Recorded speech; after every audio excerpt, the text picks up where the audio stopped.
తిరుమల తొలి గడపగా పేరుగాంచిన దేవుని కడప శ్రీ లక్ష్మీ వెంకటేశ్వర స్వామి వార్షిక బ్రహ్మోత్సవాలు నేటి నుంచి ప్రారంభం కానున్నాయి.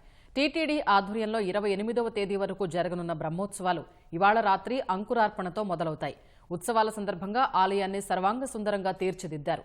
బ్రహ్మోత్సవాలపై టీటీడీ జేఈఓ వీరబ్రహ్మం సమీక్ష నిర్వహించారు.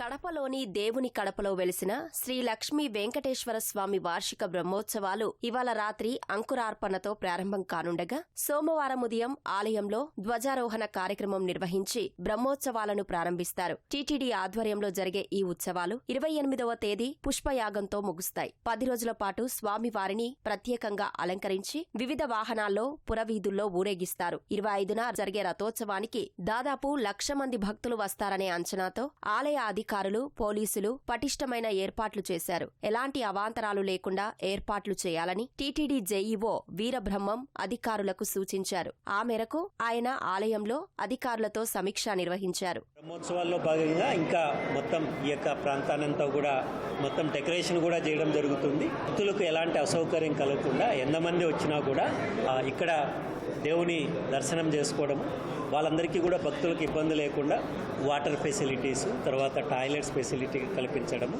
ప్రసాదాలు ఎప్పుడు ఇబ్బంది లేకుండా ఉండేదానికోసం డీటెయిల్డ్గా డిస్కస్ చేయడం జరిగింది. భక్తులందరూ కూడా ఈ వార్షిక బ్రహ్మోత్సవాల్లో ప్రతిరోజు పాల్గొనేసి శ్రీ స్వామివారి ఆశీస్సులు పొందాల్సిందిగా తిరుమల తిరుపతి దేవస్థానం తరఫున విజ్ఞప్తి చేయడం జరుగుతున్నది. 19 ఉదయం ధ్వజారోహణం మరియు 23వ తేదీ స్వామివారి గరుడోత్సవము, 24 ఉదయం శ్రీదేవిదేవి సమేతంగా శ్రీ లక్ష్మీ వెంకటేశ్వర స్వామివారి తిరుకల్యాణోత్సవం, 25 రథసప్తమి సందర్భంగా స్వామివారి రథోత్సవం అత్యంత వైభవంగా నిర్వహించడం జరుగుతుంది. తిరుమలకు వెళ్లే భక్తులు తప్పనిసరిగా దేవుని కడప వెంకటేశ్వర స్వామిని దర్శించుకుంటారనే విశ్వాసముంది. అందుకే దేవుని కడపను తిరుమలకు తొలి గడపగా చెప్పుకుంటారు. ఇక్కడి రాజగోపురం, తిరుపతి గోవిందరాజస్వామి ఆలయ గోపురం ఒకేసారి నిర్మించినట్లు శాసనాల ద్వారా తెలుస్తోంది. బ్రహ్మోత్సవాల్లో భాగంగా పోలీసులు ప్రత్యేకంగా నిఘా కెమెరాలతో బందోబస్తు నిర్వహిస్తున్నారు.